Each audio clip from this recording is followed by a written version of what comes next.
Chaos erupts at Trump rally as gunshots ring out. Former president injured amid ongoing election controversy. Butler, Pennsylvania, July 13, 2024. In a shocking and chaotic scene, a campaign rally for former President Donald Trump in Butler, Pennsylvania was rocked by gunfire, leaving the 78-year-old politician injured and at least one attendee dead.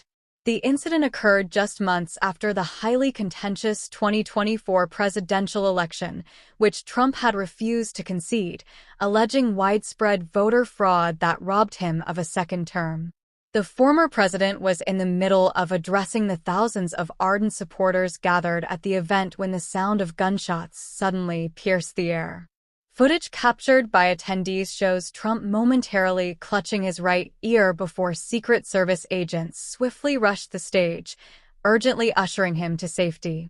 As panicked rallygoers scrambled for cover, the former president could be seen with blood trickling down the side of his face, a testament to the gravity of the situation. According to Butler County District Attorney Richard Goldinger, the suspected shooter, identified as 42-year-old local resident James Maddox, was killed on the scene by Secret Service agents in the ensuing chaos. Tragically, one 57-year-old woman was killed in the attack, and a 29-year-old man remains in serious condition at a nearby hospital. The shooting has sent shockwaves through the political landscape, drawing swift condemnation from leaders across the aisle. In a statement, President Joe Biden said, "I'm grateful to hear that Trump is safe and doing well. I'm praying for him and his family and for all those who were at the rally. This act of violence has no place in our democracy, and I condemn it in the strongest possible terms. In times of division, we must come together and reaffirm our shared commitment to the peaceful transfer of power and the rule of law." Former President Barack Obama echoed these sentiments, stating, "Michelle and I are deeply saddened by the tragic events in Butler, Pennsylvania. Our hearts go out to the victims, their loved ones, and all who were in attendance. Political violence of any kind is an assault on the very foundations of our republic.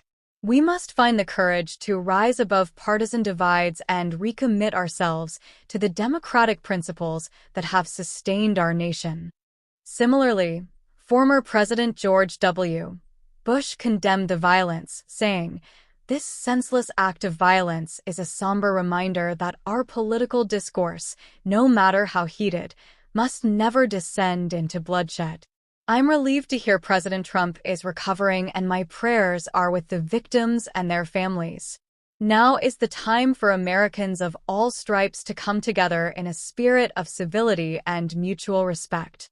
Senate Majority Leader Chuck Schumer described the shooting as a horrific tragedy that shakes the very core of our democratic process, adding, "I unequivocally condemn this act of political violence, which has no place in our society.